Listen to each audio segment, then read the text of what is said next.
जिंदगी भागात मारामारी, दौला कुमठेसह 8 जणांवर गुन्हे दाखल। दिनांक 15 डिसेंबर 2025 रोजी रात्री 8 वाजेच्या सुमारास नई जिंदगी भागात सितारा चौक ते NS चौक रोडवरील दौला कुमठे यांचे ऑफिस समोर पूर्वीचे भांडण मिटविण्याच्या कारणावरून 2 गटात मारामारी, दगडफेकीचे वातावरण निर्माण झाले।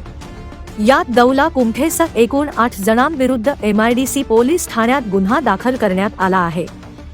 याबाबत हकीकत अशी की वरील वेळी व ठिकाणी दिनांक 14 डिसेंबर 2025 रोजी झालेल्या भांडण मिटविण्यासाठी दौला कुमठे यांनी बोलाविलेवरून फिर्यादी जुबेर, फरदीन, मोहम्मद गौस, फिर्यादीचा भाऊ रेहान, मावस भाऊ साहिल रफिक शेख, राहणार शिवगंगा नगर, सोलापूर, जुबेरची आई असे दौला कुमठे याचे ऑफिसमध्ये भांडण मिटविण्यासाठी गेल्यावर आरोपी याने भांडण मिटविण्यासाठी धमकी देऊन आरोपित क्रमांक 2 ते 8 व इतर लोकांनी सांगितलेवर त्या लोकांनी मिळून फिर्यादी व नातेवाईक यांना दगड, विट व चाकूने मारून गंभीर जखमी करून शिवीगाळी, दमदाटी करून अंगावर दगडफेक केले आहेत म्हणून सुलतान अब्दुल रजा कोथिंबिरे, वय 23 वर्षे, राहणार शोभा देवी नगर, टिपू सुलतान चौक, नई जिंदगी, मजरेवाडी, सोलापूर यांनी वरील 8 आरोपी विरुद्ध कायदेशीर फिर्याद दिली आहे।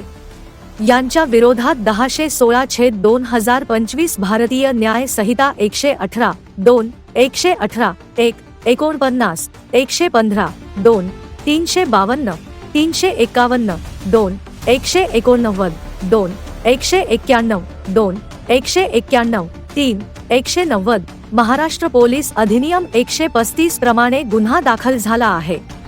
अधिक तपास सहाय्यक पोलीस निरीक्षक चंदन शिव यांनी करीत आहे। ब्युरो रिपोर्ट जम न्यूज इंडिया।